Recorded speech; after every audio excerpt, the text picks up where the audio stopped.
Hello साथियों, मैं जय कामत एक बार फिर से स्वागत करता हूं आप सभी का टीचिंग एस्पिरेंट्स यूट्यूब चैनल पर। दोस्तों, आज का वीडियो बेहद महत्वपूर्ण होने वाला है क्योंकि आज की वीडियो में अपन एक ऐसे इंपॉर्टेंट टॉपिक को लेकर यहाँ पे चर्चा करने वाले हैं भाई, जिसको लेकर आप लोगों ने भी बहुत डिमांड की है और मेरे को भी लगता है कि इस टॉपिक के ऊपर अपने को बात करना चाहिए ताकि आप अपनी तैयारी को उसी के अकॉर्डिंग यहाँ पे अपना सुनिश्चित कर सको और अपनी तैयारी कंटिन्यू कर सको।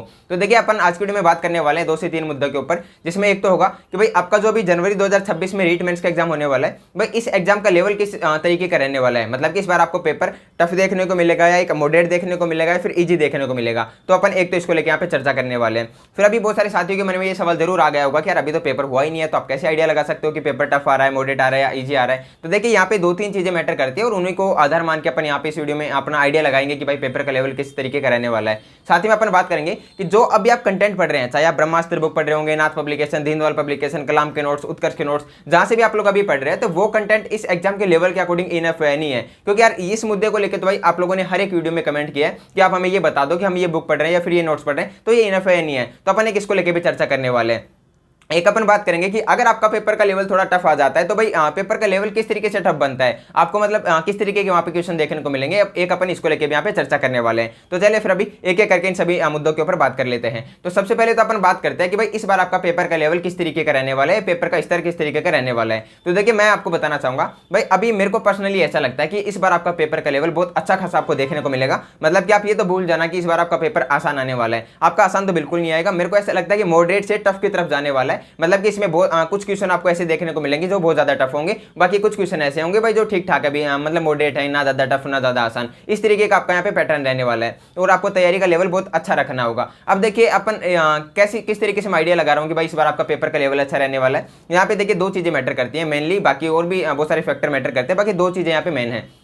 उसमें भाई एक तो ये कि देखिए, अभी आप लोगों ने राजस्थान में जितने भी एग्जाम हो रहे हैं उनमें देखा होगा कि भाई पेपर का लेवल बदलता जा रहा है और पेपर का लेवल एक मॉडरेट से टफ की तरफ जाता जा रहा है अभी। जैसे कि भाई फर्स्ट ग्रेड के एग्जाम में आपने देखा हो, तो भाई फर्स्ट ग्रेड के एग्जाम में बहुत सारे स्टूडेंट ऐसे हैं जिन्होंने अगर ओवरऑल उनका स्कोर देखोगे तो भाई उन्होंने बहुत अच्छा स्कोर किया है। लेकिन अगर आप पार्ट वाइज देखोगे तो भाई उनका एक पेपर 1 में भाई या पेपर 2 में जो उनका या तो खुद का सब्जेक्ट होगा उसमें या फिर जो आपका जनरल सब्जेक्ट आता है उसमें, भाई उनका यहाँ पे 40% मार्क्स वाला क्राइटेरिया ही पूरा नहीं कर पा रहे वो। तो भाई आप सोचिए भाई, जहाँ पे 40% मार्क्स नहीं लाए जा रहे स्टूडेंट से, तो कितना अच्छा वहाँ पे पेपर का लेवल बना होगा, पेपर का स्तर बना होगा। और ओवरऑल देखोगे तो उन्होंने बहुत अच्छा स्कोर किया है, लेकिन किसी एक पार्ट में उनका भाई यहाँ पे 40% मार्क्स यहाँ पे उनसे क्लियर नहीं कर पा रहे वो। तो भाई इसका मतलब ये यहाँ पे आपको पेपर का लेवल बहुत अच्छा खासा देखने को मिला है। या अगर आप आरएस की तरफ भी देखोगे पहले, तो भाई आरएस में भी आपको अच्छा खासा लेवल देखने को मिला। अब आप लोग सोच रहे होंगे कि यार इनका लेवल तो भाई थर्ड ग्रेड से तो हाई है, तो वैसे भी हाई बनना टफ बनना है पेपर। भाई देखिए, मैं यहाँ पे थर्ड ग्रेड से उनको कंपेयर नहीं कर रहा हूँ, लेकिन मैं ये बोल रहा हूँ उनके पेपर को ही उनके पेपर से कंपेयर कर लो। जैसे कि भाई फर्स्ट ग्रेड का एग्जाम इससे पहले कभी एग्जाम हुआ होगा, जब पिछली भर्ती हुई होगी उसके पेपर को कंपेयर करो, या आरएस के पिछले पेपर को कंपेयर करो, तब आपको लगेगा कि यार पिछले पेपर के कंपैरिजन में थोड़ा सा यहाँ पे टफ बनाया गया है पेपर को। तो भाई इस तरीके से एक तो अपन वहां से आइडिया लगा सकते हैं भाई राजस्थान में जो एग्जाम हो रहे हैं उनका पेपर का लेवल अभी थोड़ा अच्छा किया जा रहा है, थोड़ा उसका स्तर थोड़ा यहाँ पे टफ बनाया जा रहा है, इजी से टफ की तरफ या मॉडरेट से टफ की तरफ वो जाते जा रहे हैं। तो भाई इसके आधार पर भी एक अपन आइडिया लगा सकते हैं कि भाई मेरे अकॉर्डिंग इस बार आपका भी पेपर का लेवल अच्छा रहने वाला है।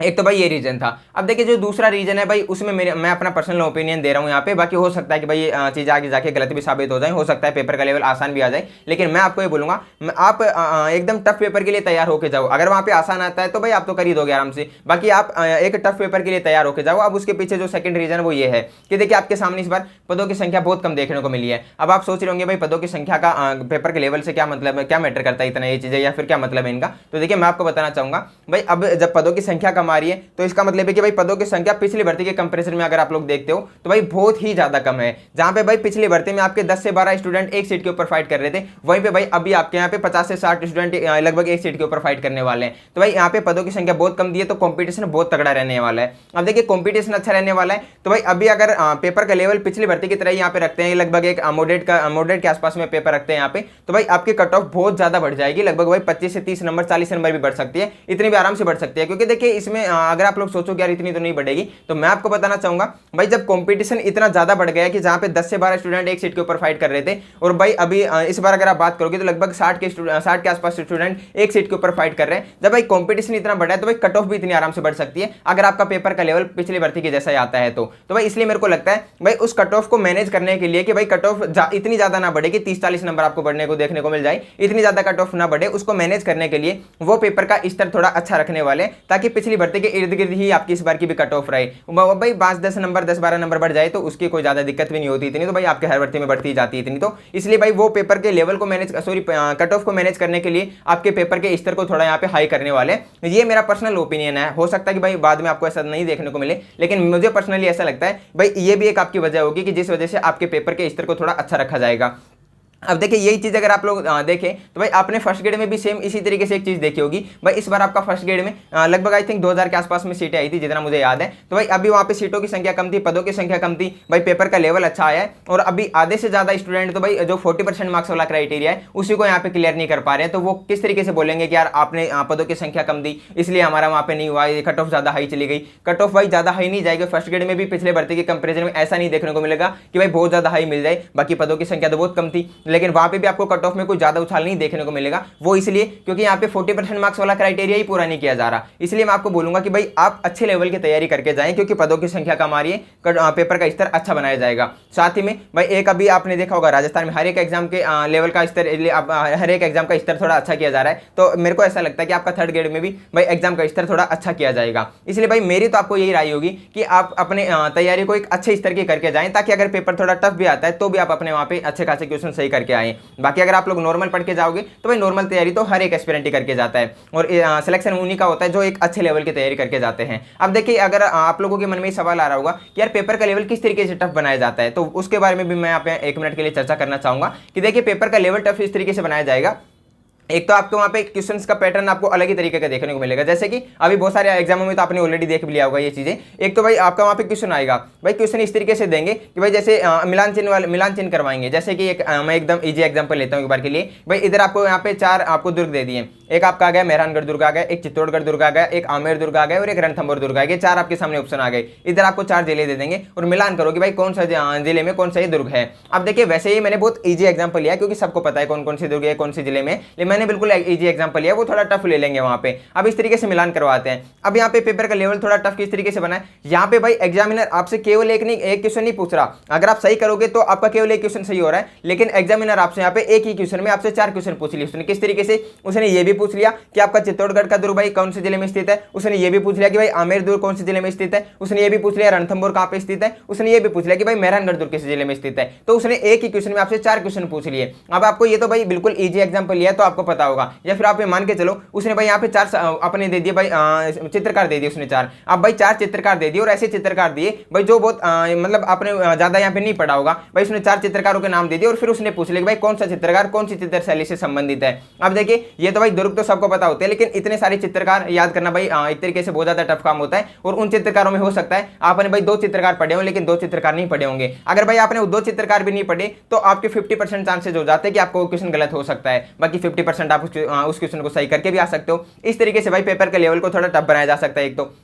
फिर भाई दूसरा ये कि आपको क्वेश्चन ऑप्शन में इस तरीके से देखने को मिलेंगे, भाई निम्न में से कौन सा मंदिर बीकानेर जिले से संबंधित नहीं है। अब वहां पे आपको 4 ऑप्शन मिलेंगे। अब उन 4 ऑप्शनों में भाई आपको 3 मंदिर ऐसे मिलेंगे जो बीकानेर जिले से संबंधित है, एक ऑप्शन ऐसा आएगा जो भाई बीकानेर जिले से संबंधित नहीं है। तो भाई यहाँ पे आप उस क्वेश्चन को तभी सही करके आ पाओगे जब आपको उन तीनों मंदिरों का पता होगा कि हाँ यार ये तीनों मंदिर बीकानेर जिले में स्थित है। तो भाई यहाँ पे भी एग्जामिनर ने एक तरीके से आपसे एक ही क्वेश्चन में 3 क्वेश्चन पूछ लिए। जब आपको ये पता होगा कि तीनों मंदिर बीकानेर जिले में स्थित है तभी आप उस क्वेश्चन को सही करके आ पाओगे। तो एक ही क्वेश्चन में यहाँ से भी आपसे 3 क्वेश्चन पूछ लिए गए। फिर भाई एक तरीका ये भी होता है, आपसे पूछेगा कि भाई निम्न में कौन सा कथन सत्य है या फिर असत्य है, इस तरीके से आपसे पूछ लेगा और उसमें फिर आपको 4 ऑप्शन देंगे। और उन 4 ऑप्शन में भी आपसे ऐसे नहीं पूछेगा कि केवल एक ऑप्शन बता दो कौन सा सत्य है या फिर कौन सा सत्य है। वहां पे इस तरीके से पूछेगा, आपको 4 ऑप्शन देंगे, फिर उनके भी यहाँ पे ऑप्शन देखने को मिलेंगे कि भाई पहला दूसरा और तीसरा सही है, या फिर आपको ऐसे देगा पहला दूसरा और चौथा सही है, या फिर दूसरा तीसरा चौथा सही है, या फिर 1 2 3 4 चारों सही है। इस तरीके से आपको ऑप्शन देखने को मिलेंगे। तो वहां पे भी भाई जब आपको 4 ऑप्शनों का अच्छे से पता होगा, 4 ऑप्शनों के बारे में आपको अच्छे से यहाँ पे चीजें पता होंगी,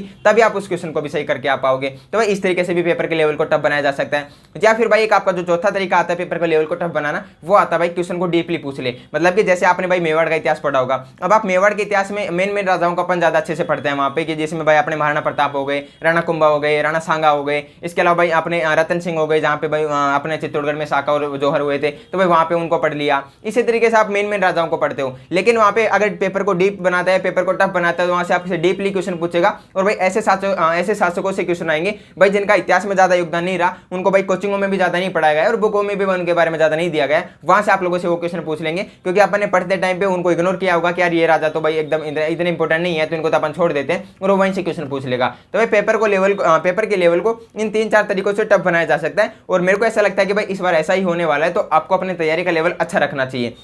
अब भाई अपन ने बात कर लिए कि पेपर का लेवल किस तरीके का रहेगा और पेपर का लेवल को किस तरीके से हाई किया जा सकता है, फिर टफ किया जा सकता है, अपन इन चीज़ों के ऊपर बात कर लिए। अब अपन बात करते हैं कि भाई जो अभी आप कंटेंट पढ़ रहे हो वो इनफ है नहीं है, क्योंकि इस मुद्दे को लेकर आप लोग भाई हर एक वीडियो में कमेंट करते रहते हो। तो देखिए मैं आपको ये बताना चाहूंगा भाई अभी पेपर तो हुआ नहीं है और किसी को पता भी नहीं है कि एग्जाम का लेवल किस तरीके का रहने वाला है, लेकिन अपन एक आइडिया लगा लिया कि यार पेपर का लेवल इस बार टफ रह सकता है, और भाई टफ रहे या फिर ना रहे, लेकिन आप तो पेपर का लेवल टफ आएगा यही मान के चलो, और उसी स्तर की आपको तैयारी करनी है। अब देखिए आप जो कंटेंट पढ़ रहे हैं वो इनफ है नहीं है, उसके ऊपर चर्चा करते हैं। देखिए इस चीज का आइडिया एक तो आपको उस तरीके से लगाना चाहिए कि आप अपना कंटेंट पढ़ो, कंटेंट पढ़ने के बाद में आप दिशा जो 2020 आती है वहां से प्रैक्टिस करो। अब आप देखो कि भाई जो कंटेंट मैंने पढ़ा है उसके बाद में जो मैंने प्रैक्टिस किया, उस प्रैक्टिस के दौरान मेरे को सारे क्वेश्चन सोल्व कर पा रहा हूं नहीं कर पा रहा, या जो भी क्वेश्चन आए वो सारे क्वेश्चन आप मेरे जो पढ़े हुए हैं उसमें से आ रहे हैं या नहीं आ रहे। अगर आपको लगता है कि यार जो चीजें मैंने पढ़ी है उससे बाहर भी यहाँ पे क्वेश्चन पूछे जा रहे हैं, तो भाई आप मान के चलना आपका कंटेंट थोड़ा सा इतना इनफ नहीं है, आपको चीजें और भी देखनी चाहिए। फिर एक तरीका ये भी है भाई जितनी भी कोचिंग होती है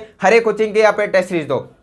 मैं आपको ये बोलूंगा भाई टेस्ट सीरीज के लिए ऐसा नहीं है कि आप हर एक कोचिंग में जाकर टेस्ट सीरीज ज्वाइन कर लो, आप अपना टेलीग्राम चैनल ज्वाइन कर लेना, वहां पे आपको ऑलमोस्ट सभी कोचिंगों के टेस्ट सीरीज मिल जाएंगे। तो अभी आपको करना क्या है, आपको हर एक कोचिंग की टेस्ट सीरीज देखनी है, और वहां पे आप देखोगे यार जो क्वेश्चन आ रहे हैं वहां पे आपको टेस्ट सीरीज में जो क्वेश्चन देखने को मिल रहे हैं भाई वो मैं सही कर पा रहा हूँ नहीं कर पा रहा, या जो मैंने पढ़ा है उसमें से ही क्वेश्चन आ रहे हैं फिर उससे बाहर भी क्वेश्चन जा रहे हैं। इस तरीके से भाई आप आइडिया लगा सकते हो कि आप जो कंटेंट पढ़ रहे हो वो इनफ है नहीं है।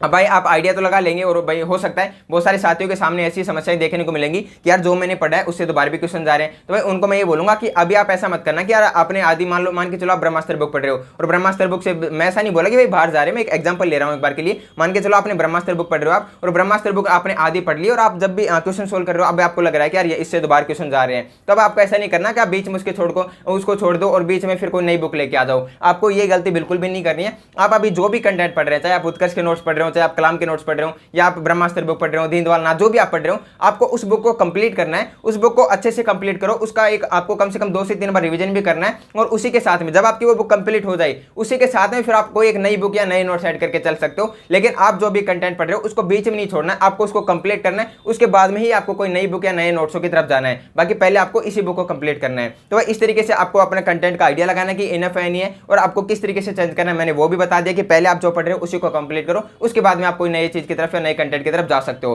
तो भाई ये कुछ इंपोर्टेंट बातें थी। बाकी इसके अलावा भी अगर आप लोगों की कोई भी सवाल रह गए हो, किसी भी तरीके के सवाल रह गए हो, तो आप लोग कमेंट बॉक्स में पूछ सकते हो, वहां पे मैं रिप्लाई करने की कोशिश करूंगा, और आने वाले टाइम पे आपको किन किन टॉपिक्स के ऊपर वीडियो चाहिए आप लोग वो भी कमेंट बॉक्स में बता सकते हो। तो चलिए फिर अभी आई होप कि आपको ये वीडियो पसंद आया होगा, और पसंद आया हो तो लाइक शेयर एंड कमेंट करना बिल्कुल भी मत भूलना। बाकी आज की वीडियो में इतना ही था, मिलते हैं किसी नेक्स्ट वीडियो में नेक्स्ट टॉपिक के साथ, तब तक ले जय हिंद जय भारत।